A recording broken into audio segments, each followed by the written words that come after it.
Hello curious people. 1953 সালের 19 মে Nevada মরুভূমির ইয়াকা ফ্ল্যাট অঞ্চল।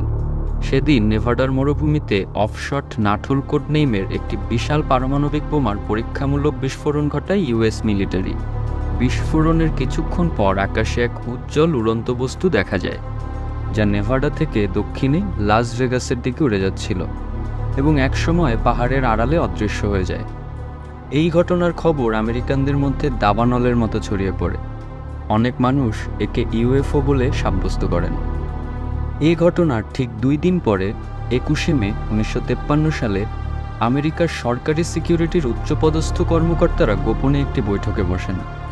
সেই বৈঠকে ইউএস এয়ারফোর্সের বিজ্ঞানী এবং পাইলটরাও ছিলেন। তাদের একটি বিশেষ দলকে একটি বিশেষ অতি গোপনীয় মিশন দিয়ে ইয়াকা ফ্ল্যাটের 175 মাইল দক্ষিণে অ্যারিজোনার একটা পাহাড়ি অঞ্চলে পাঠায় আমেরিকা সরকার। অতি গোপনীয় মিশনটি ছিল অ্যারিজোনার কিংম্যান ভ্যালি এলাকায় একটি ইউএফও বা অজ্ঞাত উড়ন্ত বস্তু ক্র্যাশের রিপোর্ট তদন্ত করা। ঘটনাস্থলে পৌঁছানোর পর তারা যা দেখলেন তা ছিল এক বিস্ময়কর দৃশ্য। প্রায় 40 ফুট চওড়া একটি সম্পূর্ণ অক্ষত ডিস্কাকৃতির মহাকাশযান। এর ভেতরে 4টি ভিনগ্রহী প্রাণীর বডি পাওয়া যায়, যেগুলো ছিল সম্পূর্ণ অন্যরকম এবং যা পৃথিবীর মানুষ আগে কখনো দেখেনি। এই ঘটনা আমেরিকার জন্য একটি বিস্ময়কর ঘটনা হয়ে দাঁড়ায়। প্রাণীগুলোকে দ্রুত নেভাডা মরুভূমির মধ্যে শুকিয়ে যাওয়া হ্রদ গ্রুম লেকে মার্কিন বিমান বাহিনীর একটি গোপন সামরিক স্থাপনায় নিয়ে যাওয়া হয়, যা পরবর্তীতে পরিচিত হয় এরিয়া 51 নামে। কি আছে এই এরিয়া 51-এর ভেতর? কেন এর উপর দিয়ে উড়ে যেতে পারে না কোনো প্লেন? কেন গুগল ম্যাপে এই জায়গা ফাঁকা দেখায়? কেন এখানে প্রবেশের সামান্য চেষ্টায়ও লিথেল ফোর্স ইউজ করে ইউএস মিলিটারি? এখানে কি সত্যিই ভিনগ্রহী প্রাণীদের ডেড বডি লুকানো আছে? এই সব রোমাঞ্চকর উত্তরের খোঁজে আজকের অভিযানে আমরা আপনাকে নিয়ে যাব নেভাডা মরুভূমির এরিয়া 51-এ। এরিয়া 51 পৃথিবীর সবচেয়ে রহস্যময় এবং গোপন সামরিক ঘাঁটিগুলোর মধ্যে একটি। এতটাই গোপনীয় যে 2013 সালের আগ পর্যন্ত সিআইএ এর অস্তিত্বই স্বীকার করেনি। পরে বিভিন্ন ভিডিও ফুটেজ ও প্রমাণাদি ইন্টারনেটে ছড়িয়ে পড়লে তারা একে ইউএস এয়ারফোর্সের একটি বেস বলে উল্লেখ করে, যদিও এ নিয়ে এখনও যথেষ্ট সন্দেহ আছে বিশ্ববাসীর।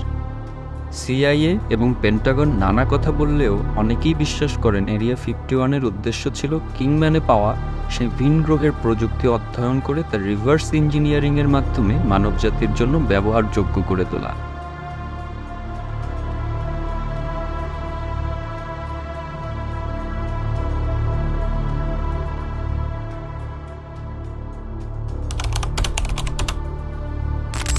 আমাদের প্রতিটি ভিডিওর পেছনে জড়িয়ে আছে একদল মানুষের নিরলস গবেষণা ও পরিশ্রম।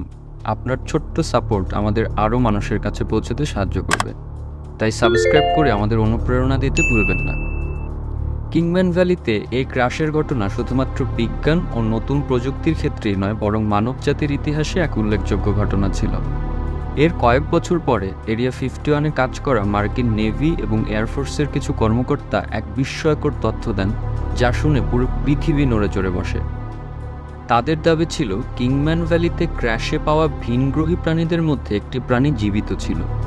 সে নিজেই তার নাম জেরড বলে পরিচয় দিয়েছিল এবং সেই একমাত্র ক্র্যাশ সার্ভাইভার ছিল। তারা আরও বলেন জেরড মানুষের সাথে সরাসরি সম্পৃক্ত ছিল। সে এরিয়া 51-এ বিজ্ঞানীদের সাহায্য করত অত্যাধুনিক প্রযুক্তি রিভার্স ইঞ্জিনিয়ারিংয়ের মাধ্যমে আধুনিক মারণাস্ত্র ও দ্রুতগতির যান তৈরিতে। পরবর্তীতে মার্কিন নৌবাহিনীর প্রাক্তন পাইলট ক্যাপ্টেন বিল উহাউস একটি দুঃসাহসী মন্তব্য করে পুরো পৃথিবীকে বিস্মিত করে দেন। তিনি এক সাক্ষাৎকারে বলেন যে তিনি জেরডের সঙ্গে সরাসরি যোগাযোগ করেছিলেন। তার মতে জেরড এরিয়া 51-এ মার্কিন বিজ্ঞানীদের সঙ্গে কাজ করতেন এবং প্রযুক্তিগত গবেষণায় গুরুত্বপূর্ণ ভূমিকা পালন করতেন। উহাউসের এই সাক্ষাৎকার জনসাধারণের মধ্যে রাতারাতি তুমুল জনপ্রিয় হয়ে ওঠে এবং তা এরিয়া 51 নিয়ে জল্পনা কল্পনার মুকুটে একটি নতুন পালক যোগ করে। এরিয়া 51-এ ভিনগ্রহীদের আনাগোনার মতবাদ আরও পাকাপোক্ত হয় যখন আরেকজন ব্যক্তি ড্যান বেইস জানান যে তাকে দীর্ঘ সময় ধরে এরিয়া 51-এ জেরডের স্বাস্থ্য দেখভালের জন্য নিয়োগ দেওয়া হয়েছিল। জেরডকে একটি বিশেষভাবে ডিজাইন করা ভূগর্ভস্থ চেম্বারে রাখা হয়েছিল। তিনি আরও বলেন যে শুধু জর্জ নয়, অন্যান্য ভিনগ্রহীদের দেহগুলো নিয়েও আমেরিকার সরকার কাজ করছিল।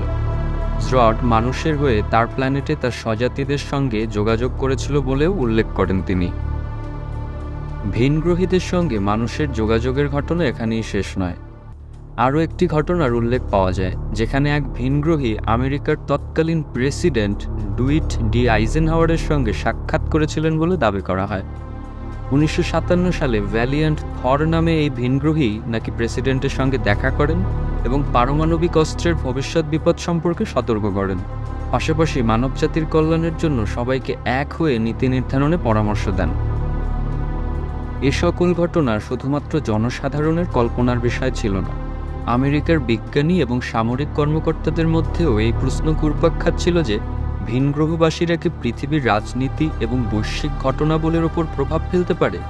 কেন তারা পারমাণবিক অস্ত্র নিয়ে এত উদ্বিগ্ন?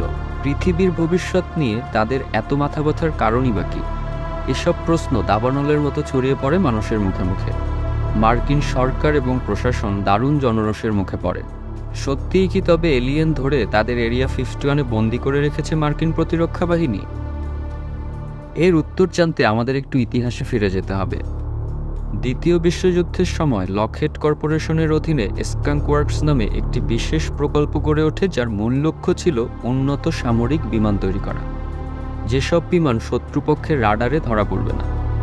তখনকার দিনে সামরিক বিমানগুলো 60,000 ফুট উপর দিয়ে চলাচল করত, কিন্তু রাডার ফাঁকি দিতে হলে তখনকার দিনে সর্বনিম্ন 90,000 ফুট উঁচু দিয়ে উঠতে হতো। 1953 সালে স্কাঙ্ক ওয়ার্কসের প্রধান ক্লারেন্স কেলি জনসন এক আশ্চর্যজনক ইউএফও দেখতে পান বলে রেকর্ড করেন। তিনি 90,000 ফুট ওপর দিয়ে এক বিশাল আলোর গোলাকে উড়ে যেতে দেখেন, যা পরবর্তীতে প্রজেক্ট ব্লু বুকের অধীনে নথিভুক্ত করা হয়। তার এই অভিজ্ঞতা এরিয়া 51-এ ভিনগ্রহী প্রাণীদের আনাগোনা আছে এই তত্ত্ব বিকাশে এক গুরুত্বপূর্ণ ভূমিকা পালন করে। মূলত কেলি জনসনের এই বক্তব্যের ওপর ভিত্তি করেই ইউএফওর গুজব ডালপালা মেলা শুরু করে। শুধুমাত্র কোল্ড ওয়ারের সময়ই 12,000 ইউএফও সাইটিং রেকর্ড করা হয়, আর এর অধিকাংশই নেভাডার এরিয়া 51 সংলগ্ন মরুভূমিতে। এরপর থেকেই এরিয়া 51 সম্পর্কে আরও অনেক গোপন তথ্য ছড়িয়ে পড়তে থাকে। অনেক অভিযাত্রী বলেন এর নিচে একটি বিশাল টানেল নেটওয়ার্ক রয়েছে, যেখানে উচ্চগতির ভূগর্ভস্থ ট্রেনের মাধ্যমে এই টানেলগুলোকে সংযুক্ত করা হয়েছে। কিছু সূত্র মতে এই টানেলগুলো চিয়েন মাউন্টেন থেকে শুরু হয়ে এরিয়া 51 পর্যন্ত বিস্তৃত।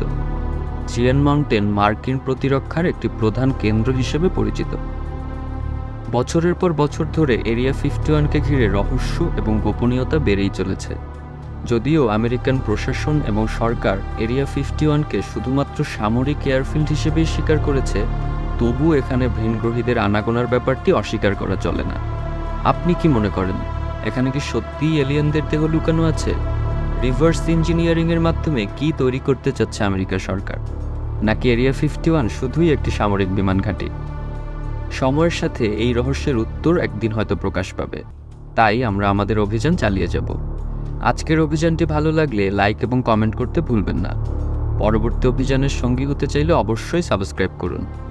আমরা আপনাকে নিয়ে যাব নতুন কোনো রহস্যময় গন্তব্যে। ততক্ষণ পর্যন্ত স্টে কিউরিয়াস, হ্যাপি এক্সপ্লোরিং।